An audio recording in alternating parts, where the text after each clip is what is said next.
Where would esports be without Reddit, that echo chamber of the popular narrative? Although a couple days ago, there was a Reddit post that was challenging a popular narrative.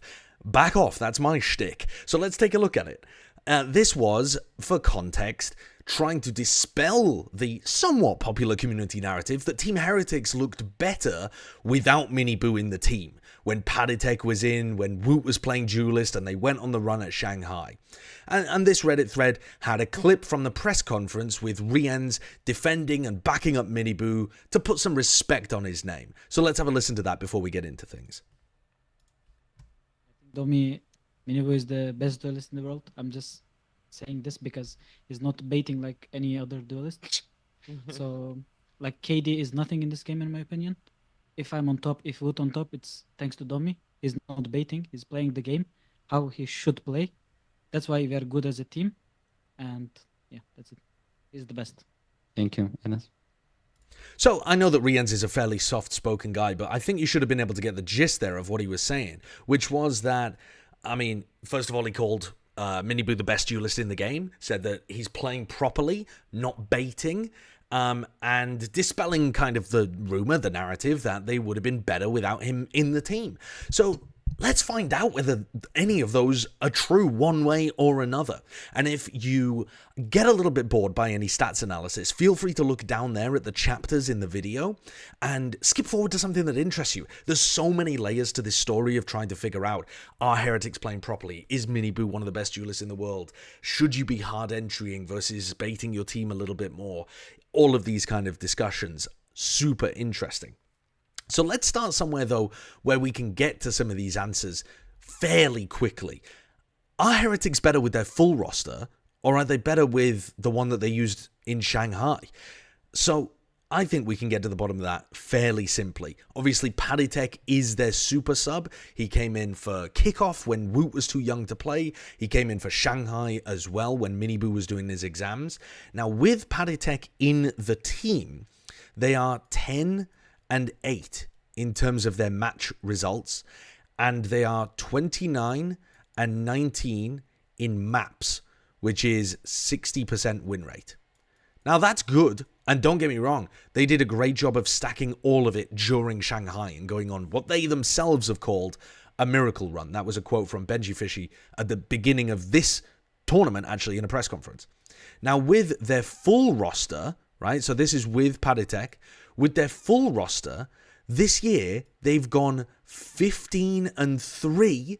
They've only lost 3 times with their full roster, and their map record is 33 and 15, which is a very cool, very nice 69% win rate in terms of maps. So anyway you slice it, if you go by the numbers, if you go by the metric that actually matters in this game, which is winning, getting the wins on the board, they are definitely better with their full roster. But then I suppose one could ask, like, why? Why does it feel like they did so much better in the previous? I mean, part of it is just because they made a grand finals, right? But it was explosive play, and it was cool watching Woot like drop 40 every game and stuff like that. So are they playing more proper Valorant now? Is that the reason?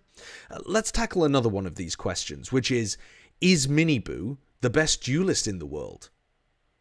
No, he's not. We can tackle that immediately. I mean, not in terms of his stats, not in terms of the eye test, not in terms of his impact, not in terms of his accomplishments yet in his career.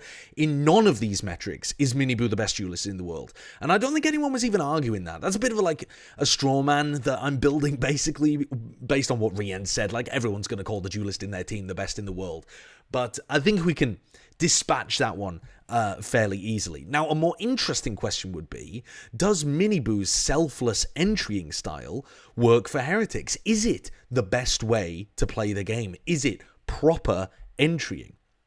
So for that, let's take a look at some stats. So first of all, an important one to look at is that of all of these teams in the top 4 at Champions, there is only one team who has more first deaths than first kills.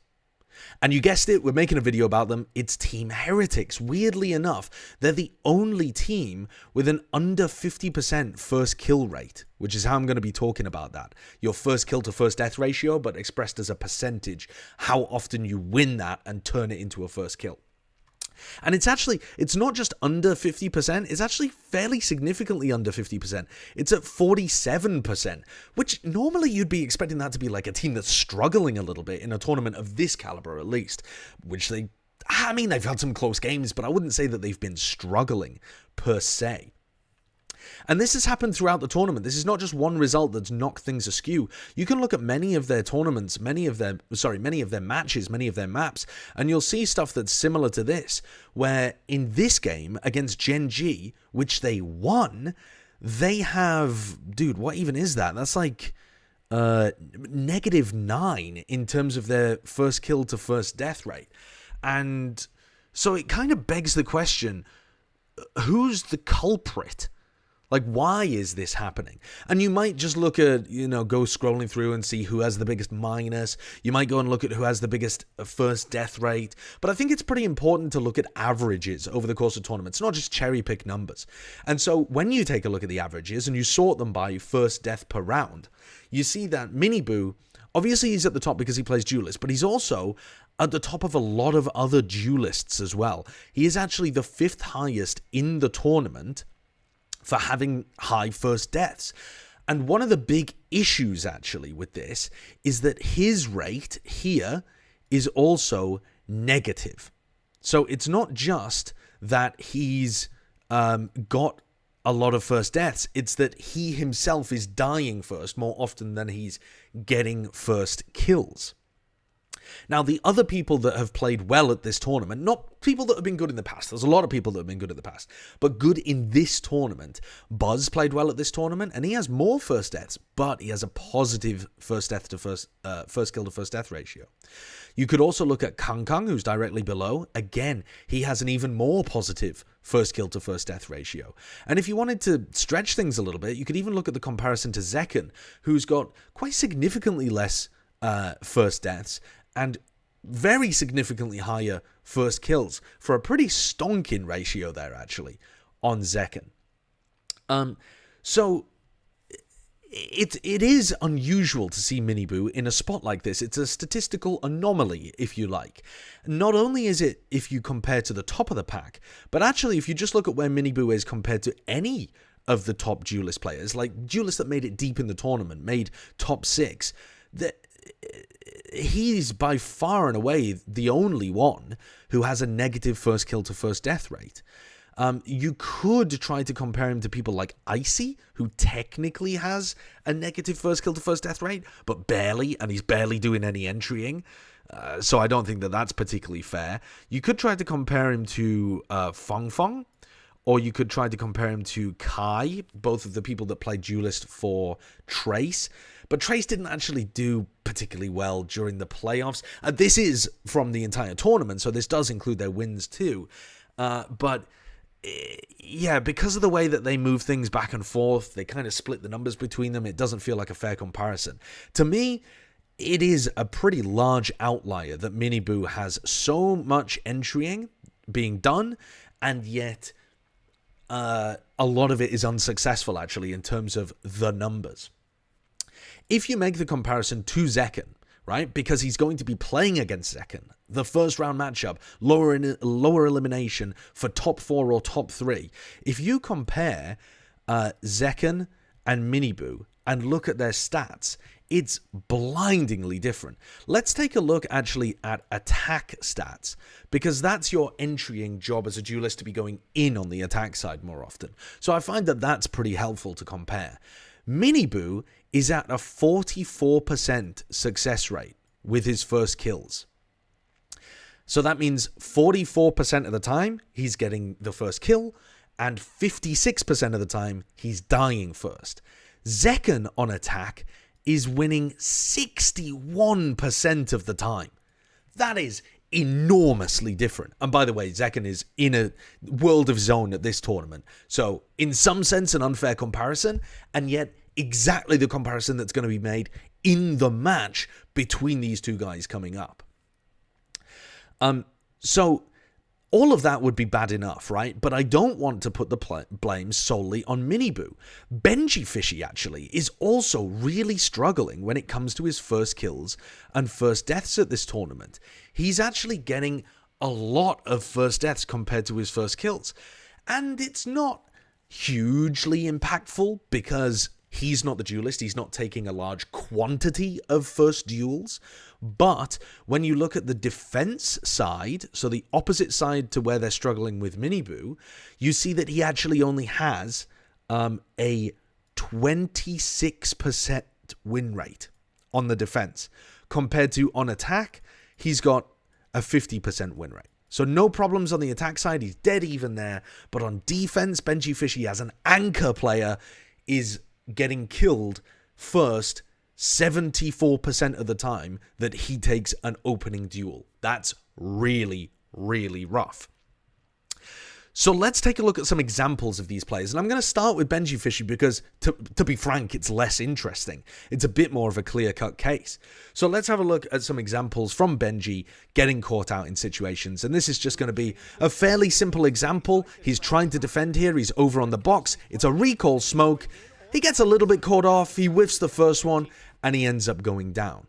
Let's take a look at another example here, which is another fairly standard position for somebody to be playing. There's benjyfishy defending. Remember, he's going to be on defense in all of these clips if you want to try to locate him quickly in your mind. And he's playing against a showstopper here. They don't seem to really have the greatest game plan against it. He gets caught with the showstopper, and Aspas is in. Beautiful two-wave hit as well from Leviathan there to pick off both site anchors. But why are they anchoring even against a showstopper? There's something going a little bit wrong with the way that they're playing their hard anchor positions here. If we move on again, this is Benji trying to get in front of a cosmic divide. He knows he cannot allow the plant to go down for free, so he wants to play forward, but crucially, look, he's used both of his cages already in this round. He preset them at the beginning of the round, and that's a pretty rough spot to be in because now he can't use a cage, play inside of it, and take this space. And so he ends up getting caught off, trying to play aggressive. These are all examples of him getting caught on the first kill, just trying to anchor his sights effectively. And then there are examples of him getting caught by specific attack side strats. So in this round, what you're going to see is a mid pinch from Fnatic when they played Abyss against benjyfishy, and Benji just kind of gets caught here. He doesn't anticipate it coming quickly enough, and he gets caught in a spot where he doesn't know where to walk. And I think some of these examples on Abyss are going to be because the map is new and they haven't built out all their protocols properly, and it's a new map where people are throwing new stuff at you. But watch the way that Benji plays here. He doesn't know whether to try to hide on site. He doesn't have his cage to be able to play around. Should he be pushing B main? Maybe there'd be people coming from B main. So he gets caught again in that kind of position. Here, there's a trap set up for him. If you take a look, he gets caught by a stun at the beginning of the round, then he gets flashed, then he gets reconned, and Buzz hunts him down. This is actually a really standard play that a lot of teams do, but it just contributes another first death, and it is a bit of a risky position to be playing Cypher from. But he knows the risk, he's opted into it, and this is just a moment where he's got caught. The problem is this tournament, he's just getting caught a bit more than he usually does. Take a look at him on Icebox here, and he's walking down Tube. And this is a spot where he loves to play, likes to go deep into mid and catch a lot of information. You can hear defensive rotates if you push fully up into this corner. And this is just a spot where he ends up getting caught by Tex. Tex is super aware, finds him, takes him out early on. And this happened a couple of times in this map as well, where he tries to take a little bit of space and ends up getting shut down. So my summary of this would be that Benji is just having a bit of a rough tournament, but it's not deliberate for the style of the team like MiniBoo's entrying is. It's partly due to them playing a lot of Abyss, but it's partly just that Benji's having a bit of a rougher tournament than usual. So now let's tackle the MiniBoo point, because the MiniBoo point is less to do with the raw numbers and more to do with everyone can see that MiniBoo super hard entries in a lot of these situations. So let's have a look at some examples here. Now, at the beginning of the tournament, there were spots like this, where he got caught out on the defense side because he was nervous. He gets flashed, he messes up his movement, he ends up dying. He messes up his movement here, he floats down to his death, and he's really frustrated at himself. This does not happen as the tournament goes on longer. This is just nerves. This is just adapting to the champs stage. So I don't want people to harp on about that kind of issue that's happening with MiniBoo. From now on, we're only going to be looking at MiniBoo on the attack side, when he is entering and when he's doing what his team has asked him to do. It's none of this like on the fly bullshit. So let's start here. One of the reasons that Heretics have these negative first kill rates on their entry player is because they use MiniBoo like a fucking human drone. They often don't set him up with the most utility, although they sometimes try to. They will not always prioritize that to the same degree as other teams. Here, this is a very standard entry, like dry entry. MiniBoo jumps in, selfless entry player to pull the crosshair and allow the player defending to get traded. This is like the perfect situation for Team Heretics. They love spots like this. They've taken a 5v5 where they didn't have site control, and they've traded a first death, immediately traded it out, so they're in a 4v4 with site control. And so if you're comfortable playing like this, you can play very well in these kind of spots. The important thing is that the entry makes the space, creates a trade opportunity, and you capitalize on it. This is like a textbook example. If you take a look, though, at some of the other spots, it's not always that he has somebody right behind him ready to trade. Not everything is as textbook as that. So here's an example of MiniBoo entering into the site. Wingman goes in, he dashes in as well. Now this is a defensive smoke that Fnatic have popped so that Durka can contest this plant and this cosmic divide. It's a nice idea by Fnatic. MiniBoo's got a couple of options at this point. He could try to wait for Wingman to walk inside and then follow Wingman in to try to get the kill. This might mean that Wingman dies, though, and doesn't get the plant down. And sometimes getting the plant down is the most important thing because you want to play for the post-plant, not necessarily being a player up. 5v5 post-plant situations, Team Heretics loves that shit. So he's got another option. Another option would be to spam the smoke. He knows that there's going to be somebody inside here, most likely, because why else would Fnatic be popping a smoke like this? It's for somebody to play inside. It is somewhat obvious. And there's only a tight area that Durka can actually be playing inside because of the bridge. But they go for the third option, which is that Boo uses a piece of utility in here to set up a stun. A pull, actually, I think it is. Inside where Durka's playing, and MiniBoo just tries to entry before the Wingman comes in off the pull. And he fails. Durka steps forwards, outplays him, and he fails, okay? And that's what some of the failures from MiniBoo look like.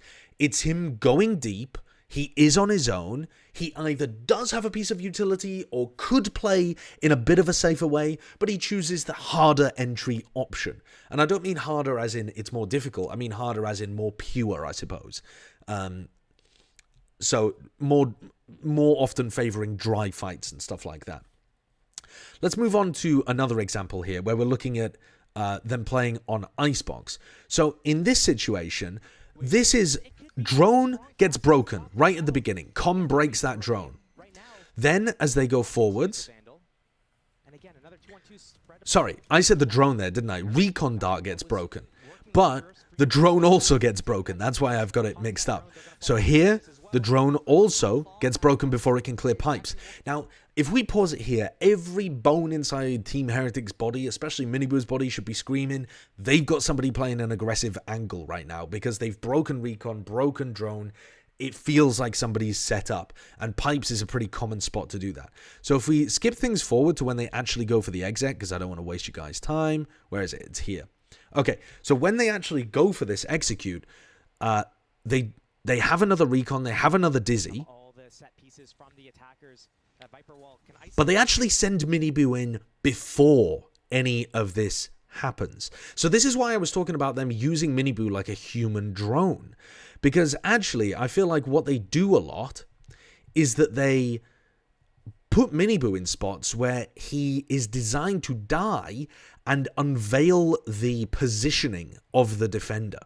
So here, MiniBoo runs in, There is a chance, of course, that he doesn't get killed because he's playing Neon and he's got wiggly movement and stuff like that. But he does, in this instance, go down to Tex. And here, the trades come through afterwards with the dizzy timing and stuff like that, though the dizzy does get broken. But the trades come through right afterwards. And this, I think, is very stereotypical of how MiniBoo gets used as this, like, entry element whose job is to go in and detect where people are so that people can get very favored fights on them, the people who come behind, people like Rienz and Woot. And this is where you see utility getting broken. So they do try to send that dizzy in, but it doesn't really achieve too much because Lev are fucking phenomenal at breaking enemy util. Let's go on to some other examples of spots where MiniBoo ends up dying first. And in this situation, what you're going to see is that the similar stuff happens here. Recon ends up getting broken. Dizzy sorry. Recon doesn't get broken. You can actually still see it up here. Com was supposed to break the Recon, but he didn't get over to Pipes quickly enough. So the Recon is still up, though Lev were intending to break it. This Dizzy did get shot. And so MiniBoo here, because the Dizzy got broken, should be potentially expecting somebody on this angle, but I think he expects it to be clear because the recon dart hasn't been broken. He doesn't peek at the same time or just after the recon though. He actually peeks ahead of the recon dart, a slow peek as well, not a fast peek, and ends up getting punished here. And this is actually somewhat typical of what MiniBoo will do. He will often trust utility, not play as cautiously, not put as many jiggle peeks into his games or as many wide swings or wait for the util to properly confirm it. He does like to get ahead of utility sometimes, in a way that I think actually he could tighten up just a little bit. If you look forward onto round one here, this is another example of a similar thing, although more reasonable for MiniBoo, I think, in this situation. In this spot, they're playing contact and they're going to re-clear over towards A main. So contact taken, they do the paranoia, they do the nade over the top, and they blast back up there. MiniBoo's expecting this area to be cleared out. After all, they just blinded down there and sent a nade into it. He's expecting now to have priority on the line. He's not really expecting to take a fight, and he's been stunned at the same time too. So he ends up going down in this situation, following up off utility that made sense, but Foxy9 gets traded immediately afterwards. And this is another example that does crop up occasionally, which is that MiniBoo is following up on util, expecting his opponent to have respected that utility, and they don't respect it, and like he's just like half a second early, expecting perfect play from his opponent, and ends up getting challenged, and sometimes dies, sometimes gets the kill. Now we're going to get, though, into more territory where I think he misplays. So if you take a look at this round, round 24 of Abyss playing against FPX, I think execs like this are just generally a bad idea. They're not supported by enough utility. So he's going here, they break the trips, Thrash goes in, and he decides in this situation to updraft dash. Normally people would be updraft dashing into a cloudburst on the site. He decides to updraft dash with a stun into heaven. He gets caught by this player over here. He hasn't sent his cloudburst in beforehand, so he has no safe place to be able to play. There's only one stun to really be able to follow up here. There's nothing else. There's no paranoia or fault line. The team doesn't have that to be able to work with, and he just gets absolutely whacked by Ayoung. Would it have looked really, really pretty if Ayoung happened to be playing on the left side? Yeah, it would. But in this situation, MiniBoo just gets absolutely smoked. And I think him going a little too deep is exemplified in post-plant situations like this. A quick pop quiz for anybody in the chat. What's wrong with MiniBoo's post-plant position here? There's I think two things primarily wrong with it. One is that he's not playing around any cover, so if he takes contact here, it's going to be quite a while for him to be able to like safely drop off. He's not really going to avoid being traded in this spot, but he's trying to set up a high-low with Rienz. The other problem with it is that when this smoke fades, which it's going to, he's going to get faced from two different angles, and he has no way of being able to isolate one or the other. And that's exactly what happens in this situation. He's in a post plant where, look at his head on a swivel in this spot.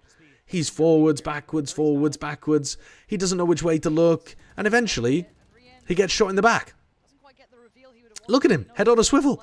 I mean, it's a terrible position for him to be playing, and I think more experienced players, bear in mind that MiniBoo's a rookie, more experienced players would choose that moment when the smoke goes down to realize this is a bad spot. I know my team is set up right now, but I need to adjust and tell other people to adjust around me. He needs to take control of that situation. He had maybe 5-10 seconds to do it, and he didn't. If we take a look at this example as well, this is him pushing too deep in a post plant. So it's not a set post plant position necessarily, but on the entry here, he gets into a position. It's 5v5. This is still a first death for him. He pushes kind of deep. He's not ready for the flood coming back through. When the recon comes out and flashback pushes off the back of it, MiniBoo is still thinking about taking deeper space. He's not thinking about really controlling floods coming out here. He's kind of hunting for the kill. And this happened a few times on B site of Abyss, where he tuck himself into, for example, this corner underneath here. And he would just get isolated and caught, and he'd have to end up running backwards, and he would end up dying in these kind of spots.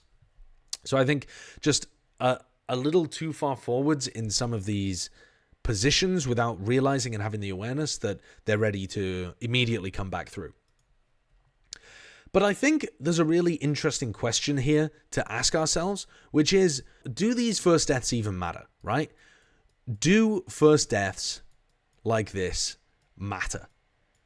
The reason that this is an interesting question, I think, is because you saw multiple examples there, some of which he dies and there is no compensation, and some of which he dies and there's enormous compensation. There's either an immediate trade and they have full site control, or there's a plant that goes down, or something like that. And so there is a stat that we can look at to try to figure out the answer to this question. Do first deaths for Team Heretics matter? And it's their 4v5 win rate. And Team Heretics' 4v5 win rate is the highest of the top 4 teams in Champions. It's at 32%. That's almost a third of the rounds where they lose a player, they're winning the round anyway. Normally, teams are going to be sat at around 20 to 25%. That's like the average for a team that's, competent, doing well, makes it to champs, that kind of thing. Those are kind of average numbers to be putting up. Sentinels, for comparison, are sat at 19% right now, and they're still in the top 4. But Team Heretics are at 32% of their 4v5s being won. So that is elite. So let's take a look at some of the examples of how they're getting that done. And of course, some of them are dumb. Some of them are outrageous. Some of them are 2v5s where Benji and Woot create absolute magic out of nowhere. And you can't quantify this. This is magic. This is beauty. This is poetry. This is music. I'll let it play out because it's just that good. And guess what? They keep doing it. This is another 2v4 on the pistol round that they won against Gen G. Again on Lotus for some reason. Again with Woot involved, actually.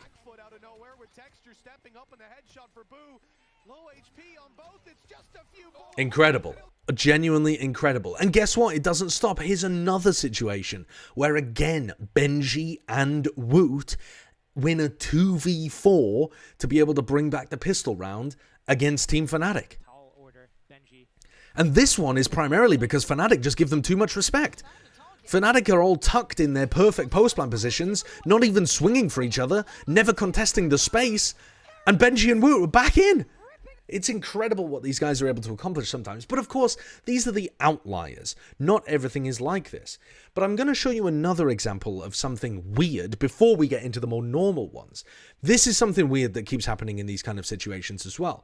Is that Team Heretics are giving away the first kill when they have the eco advantage, right? You can see here that we would consider this a thrifty. I don't think the game actually would, because there's still 2 people with some level of rifles. But this is clearly an anti-eco round for Team Heretics. And 8 out of 51 of their 4v5 rounds were situations where they were on the anti-eco. So that's 16% of the time they're giving away the first death to, you know, sheriffs, pistols, and then being able to win out because they have better weaponry. Okay. But one of the side effects of that is that they have to use ultimates to be able to secure the round.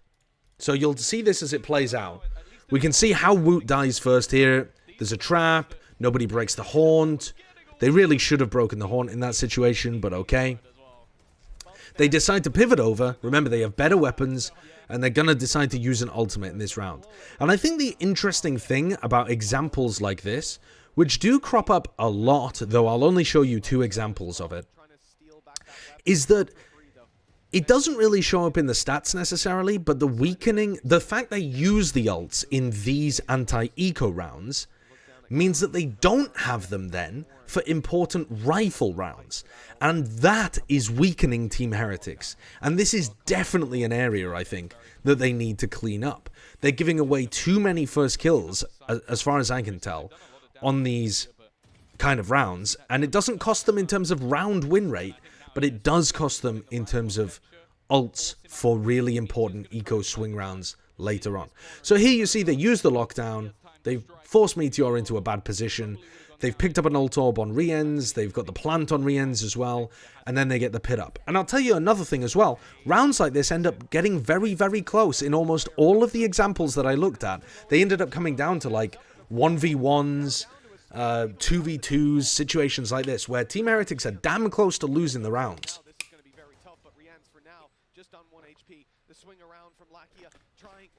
And they've just used 2 massive ults and what you could call an ult combo, one to get in and one to win the post plant. Here's another example of it here. Buzz peeks through, and don't be mistaken by the fact that there's an op on the screen. There's only an op, a vandal, and then everything else was eco. So this is still Team Heretics playing an anti-eco round. Buzz playing super aggro with the op here to start with.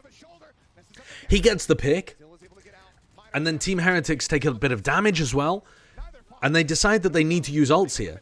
They actually immediately Sova ult to try to clean up on that. They get things back into a 4v4. And then I believe they even end up using the Thrash here too. Yeah, they do. So here's the Thrash that comes out. The Thrash pushes forward all the way for them to be able to get the second kill. So that's these are really big expenditures, right? They've used Thrash and Sova ult. They're not just using one, they're using big ults that they would like to have for rifle rounds. And so this is a big area, I think, to be paying attention to when we see Team Heretics play in the top 4. Can they clean this up? Because it'll have ramifications later on for rifle round win rates.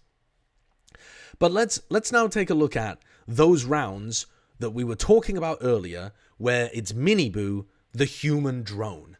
So this is a round where he's on the defense side, because I thought, let's spice it up, let's take a look at something else. And this is another classic example. You know, this is a spot where MiniBoo is running through an area with no thought for his own safety. He is just running in because that's his job and he's doing it properly. And he ends up getting picked off. The rest of Team Heretics now know exactly where this player is. They util dump him while he's reloading, and Lysor's screwed. They clean it up. And you might just say, well, that's a 4v4 now. It's exactly the same as it was before in the 5v5.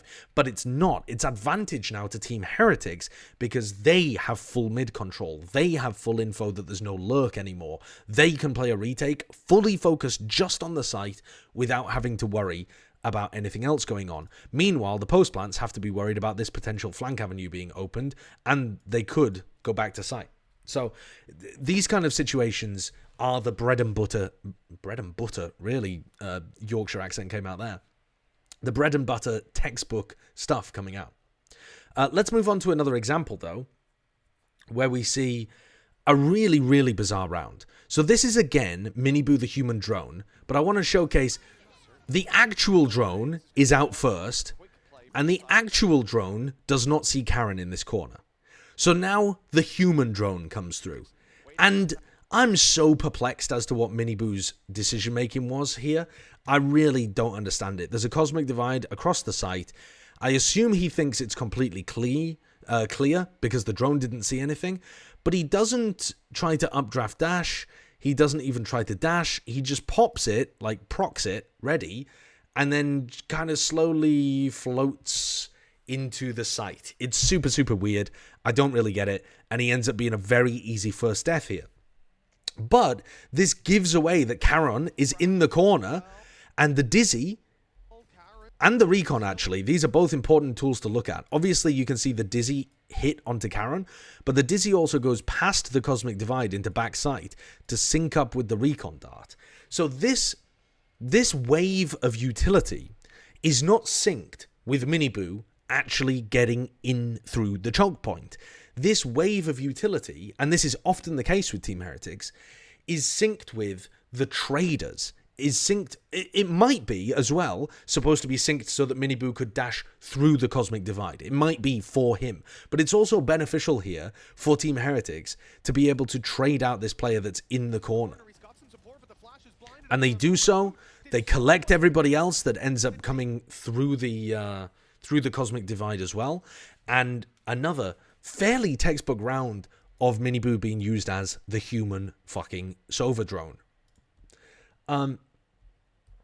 I want to take a look, though, at a different type of 4v5 victory for Team Heretics.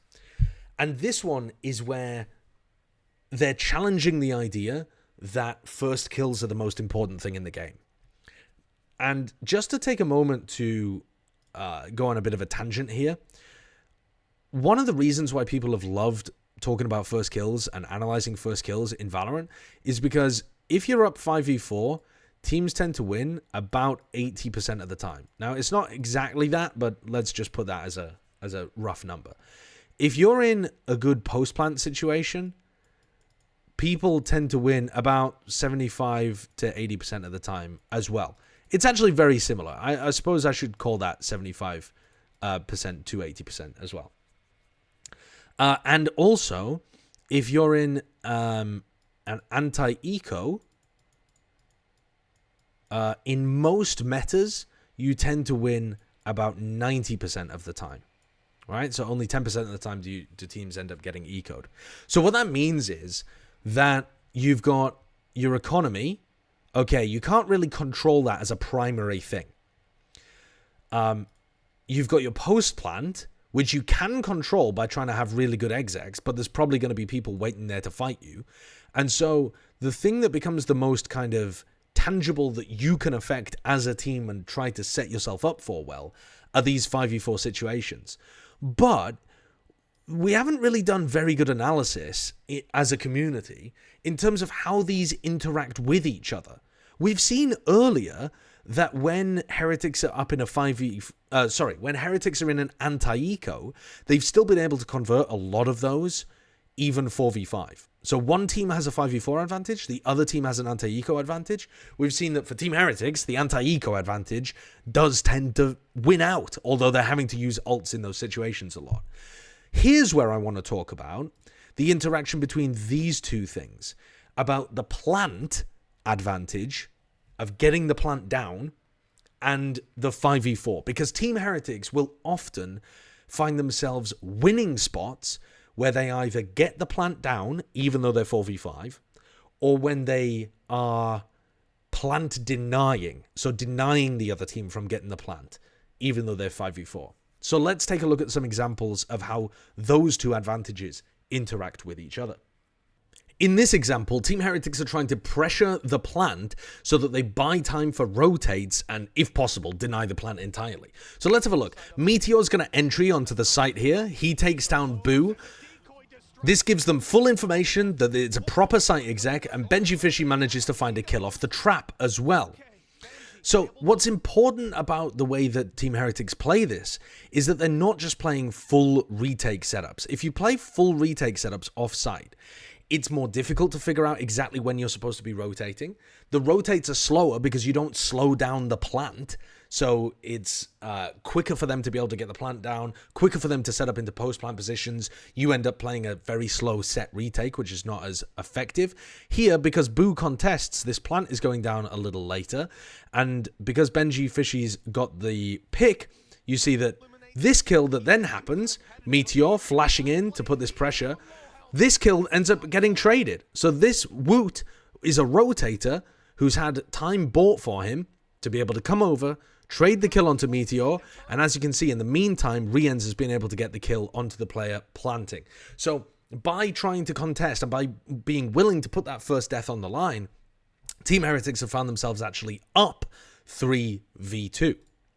Let's take a look at another example here, which is where Team Heretics do go for an exec, and actually, it's not a fast reaction. Let's see. In this situation, actually, just if we're going to talk about, following up from MiniBoo, I was going to use this example earlier, but this is a great spot for a cloudburst to be thrown like this so that it lands here and blocks off this sightline. They already knew that this was a problem because the drone had been broken, so you should expect Durka to be playing on this angle. Instead, like I said previously, MiniBoo likes to do a lot of stuff dry, and he decides to go for the dry double swing here, hoping that he's going to be able to take out Durka. But they're actually swinging into two players. They're not just swinging into Durka. They're also swinging into Hero as well. So in this situation, what you have is a spot where Team Heretics are 3v5. 3v5. Now think about what I said earlier on, which was that sometimes it's super important to just be contesting the plant. In this situation, Fnatic decide to play a 5v3. So they're up in terms of players, right? They have, 80% chance of being able to win the round, you could argue, or something like that, because they're up 5v3. But they're allowing Team Heretics to get the plant down on A and play post plants however they like, because Fnatic are giving them tons and tons of space. Now, this is or was considered the proper way to play the game, because you're not taking risks by spreading out your defenders. You're not allowing Team Heretics to group up with 3 on A and maybe get a kill on somebody anchoring and make it a 4v3 instead. This was considered proper Valorant. And, some people might still think that that's the case. But you'll see in this example that when Team Heretics get into a plant situation, their chances of winning a normal post plant would be like 75%, obviously. They've still got some very good chances of being able to win this post plant. So they go forwards. Nanoswarm is popped, but Alpha doesn't contest. He's playing with a lot of discipline, as Fnatic do, but I suspect that this is one of the reasons that Fnatic is actually not at the top of the game anymore, because they're playing with too much discipline in spots like this. If you look at this, this is a banging shot to open things up. That's a ridiculous one, okay? But Fnatic is still one player up in this kind of situation. The problem that Fnatic face right now is that they have to get back in through Heaven or through Spawn. They do have a flank going on at the same time, so there will be some pressure behind Boo. But they have no information about where these players are positioned, and the time is now against them. So if you watch how they play this, can these three hold it together though? Wait, get that smoke up before Benji gets shot in the back. It's pretty slow. No one's there just yet. And what you see is a really, really smart positioning from Woot in this situation, where he plays anti-flash. He knows that Durka is coming back in. He knows that Durka still has double flashes because he just rolled them on A. It wasn't contested apart from that. Why would we have used any of his flashes? So if flashes come through here, like a bounce, then he's going to be tucked around this corner. And they're not exposing themselves to Heaven. Nobody is exposed to Heaven. They're going to have to drop in order to contest, and then Boo can swing. And at the moment, they're not thinking about the flank. And as it turns out, Boaster doesn't commit to that. Probably because, again, Boaster doesn't want to take the risk. He's trying to play sensible, disciplined Valorant. But he's actually just ending up giving too much space to Team Heretics. As you see in this situation, flash comes through.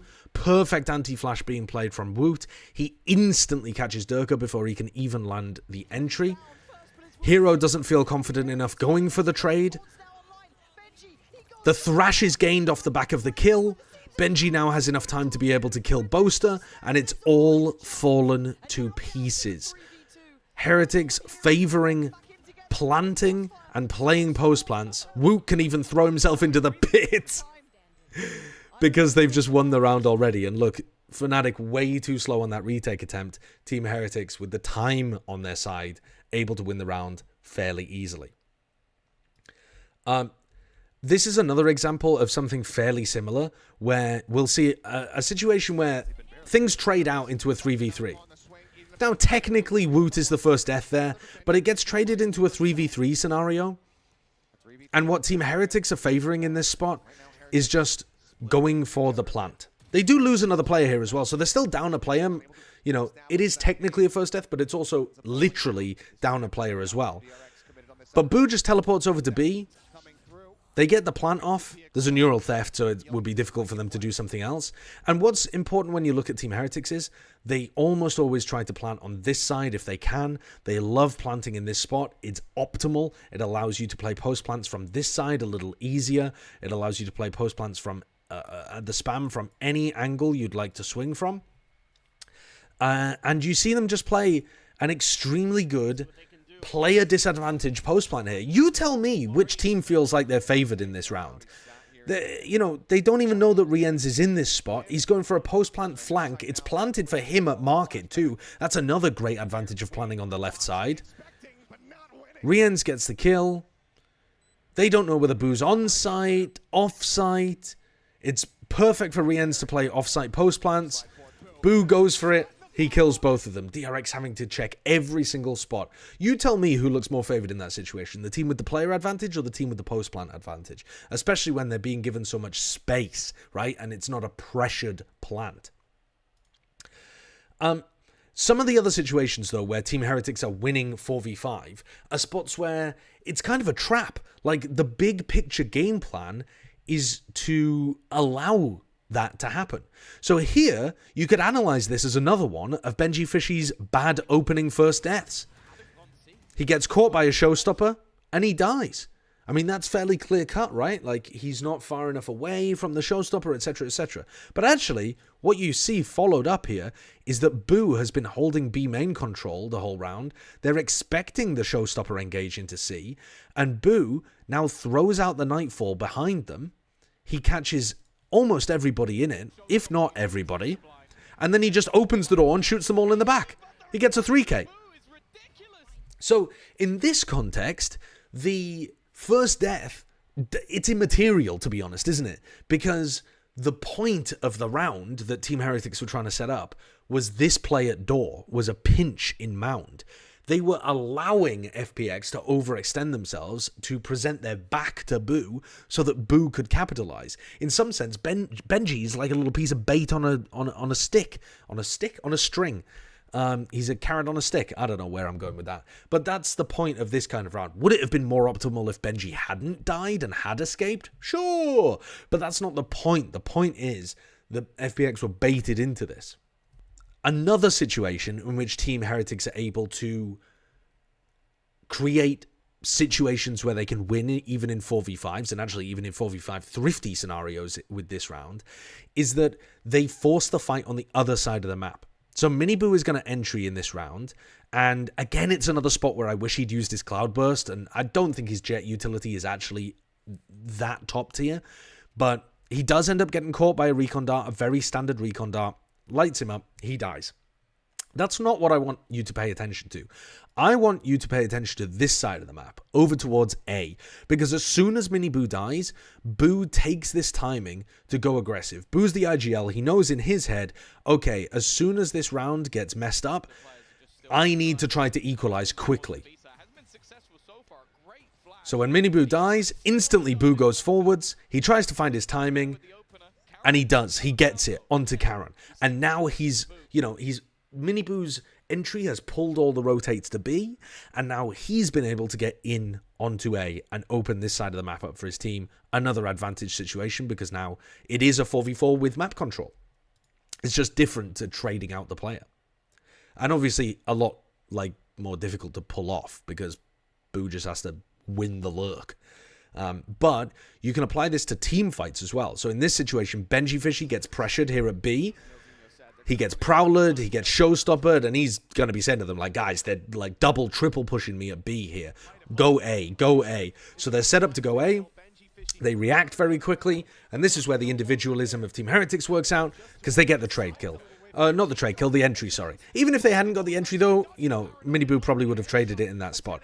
But now it's a 3v3 where they have site control. Again, they've reacted nicely off that by being proactive and taking aggressive fights, forcing the fight on the opposite side of the map. By the way, this is a nutty round from Woot. He fakes a teleport into spawn, and then he shadow steps up into the one-way he's set up in heaven. Like, look at what Woot does in this round. He's already entryed and found a second kill, and then he drops behind them from shadow stepping on top.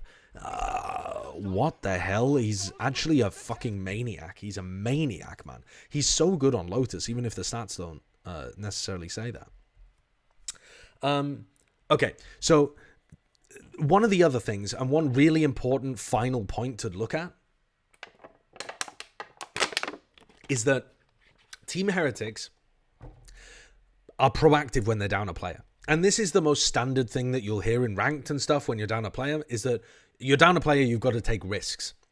But Team Heretics don't always take solo risks, although the like Boo Lurk situation would be an example of that. Team Heretics also take team fight risks. So in this situation, they're playing against Fnatic, and they end up losing Rienz. Rienz gets Nightfall, he gets team flashed actually, unfortunately, just as I was bigging up Woot. And in this situation, Team Heretics make a gamble. They're like, okay, we're down 4v5, let's gamble and just assume that Fnatic are going to finish A, and we'll assume there's no lurk, we'll assume there's no pivot over towards the B site, and we'll just get set up for a really fast retake. And they do. They get set up for a retake, they're correct in their gamble, and they're here, ready. It's almost a pre-take. They also know that Fnatic, because they're Fnatic, are going to give them all of the space they could possibly want on site. Fnatic, trying to play their perfect Valorant, fall back into the most optimal post-plant positions possible, and they just give Team Heretics the entire site, which they can walk in on, and then start reading where Fnatic are going to peek from, and they win the 4v5. So, another situation where space ends up being more important than the amount of players that you have alive.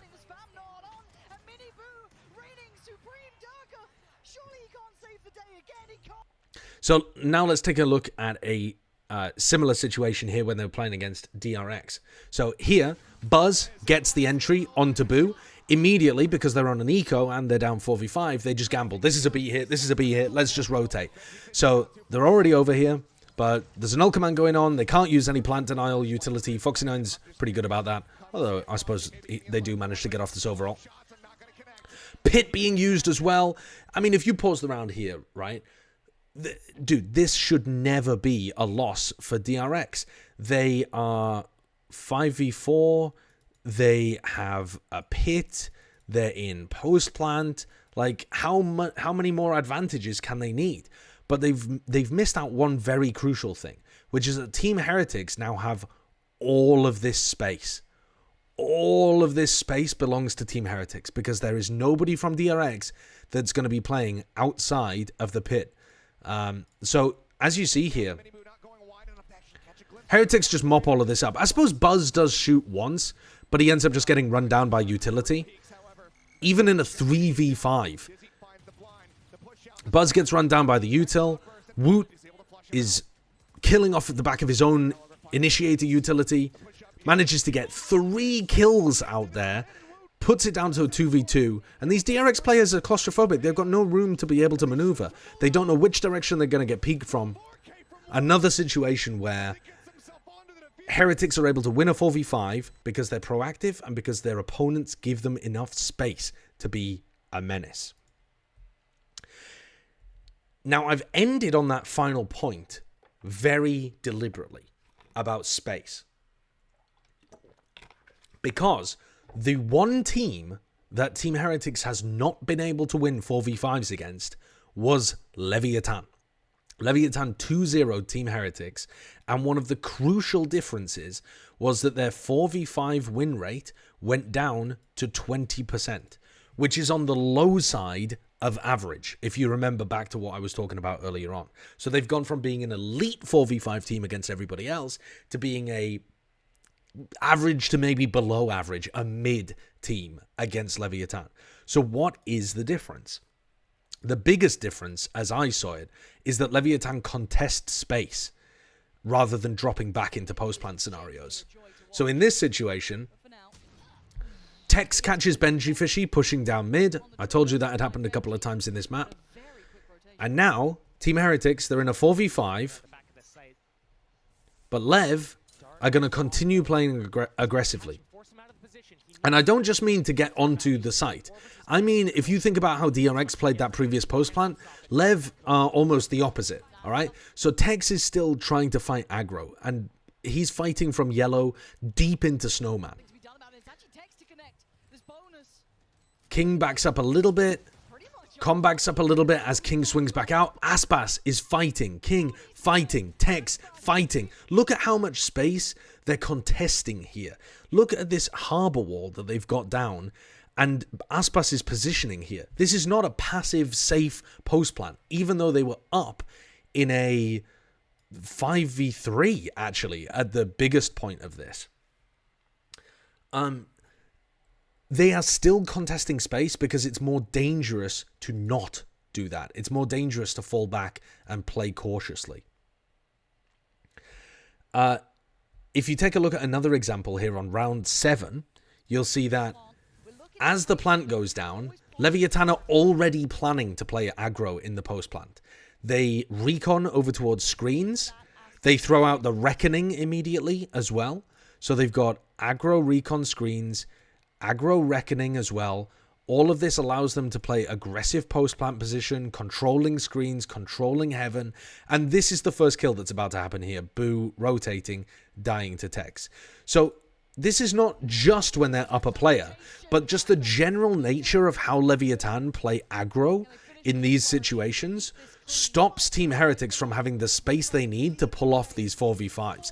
Even with Riens getting 2 in this situation, Com, a player you might expect to be playing passive Sova ult kind of spots in this situation, is fucking brawling with the best of them in a nest, whacking benjyfishy and Riens. Really, really denying space. It's super, super crucial.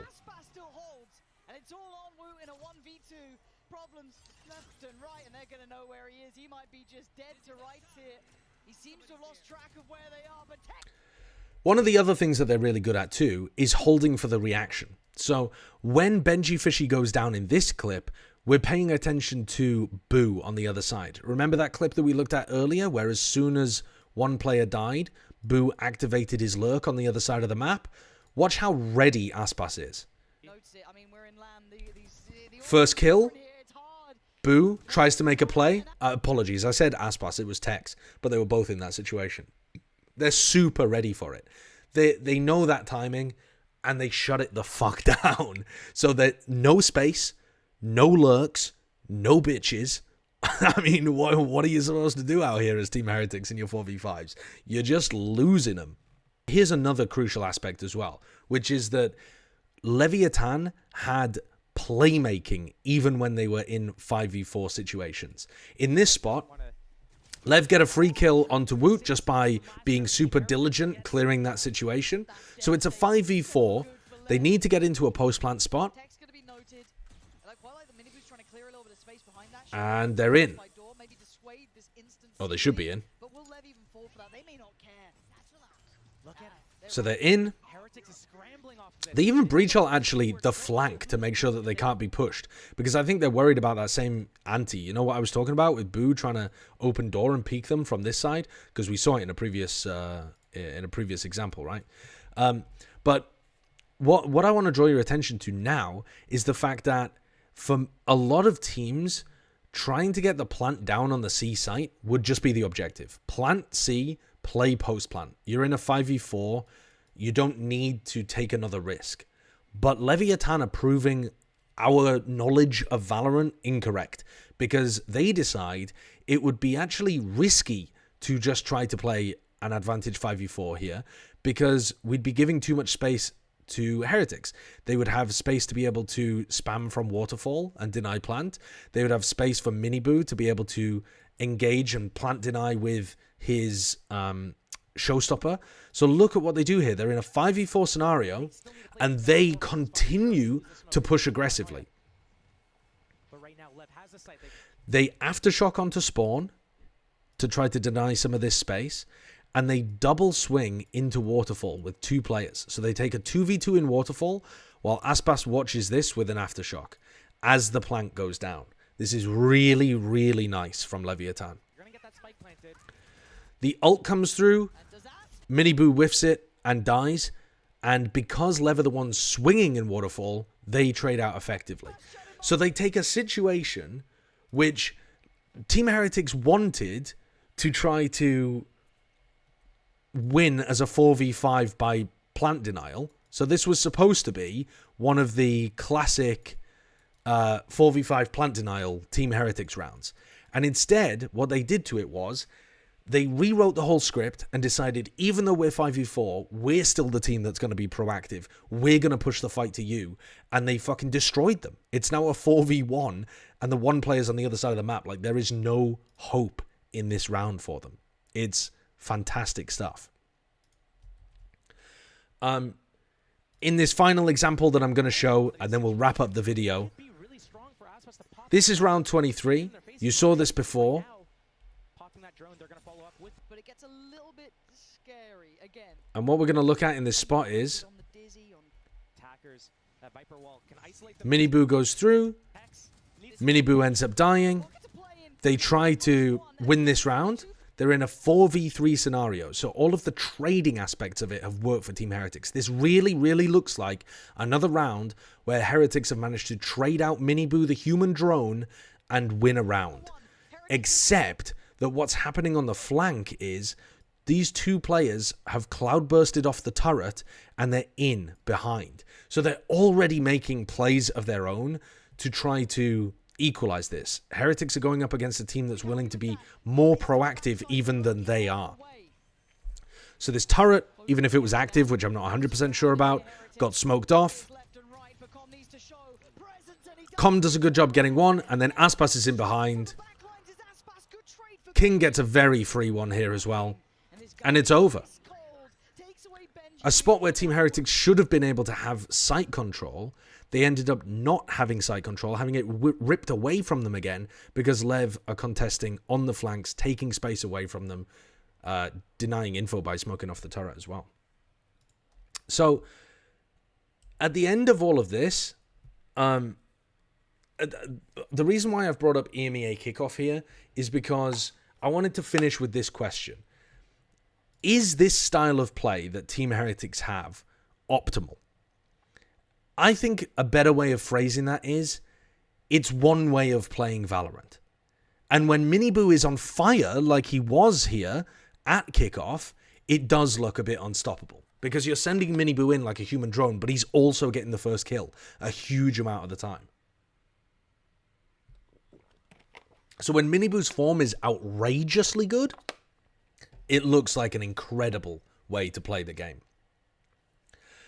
But the truth is, it's just one way of playing Valorant. And genuinely, that is one of the beautiful things about Valorant. One of the best teams of 2024, Heretics, can think that this is the correct way to play the game. The greatest of all time duelist player, Aspas, plays almost the opposite style, where he does play for mid-round and late-round impact a lot more, and doesn't take as many early duels as almost any of the other top duelist players. The greatest team of all time got smoked by Heretics in terms of their 4v5. So when Fnatic was up in 5v4 situations, the greatest team of all time was getting bodied by Heretics because they couldn't figure out what to do. And the future winners of Champions 2024 shut them down and stopped them being able to win their 4v5s. There's so many different ways of playing the game.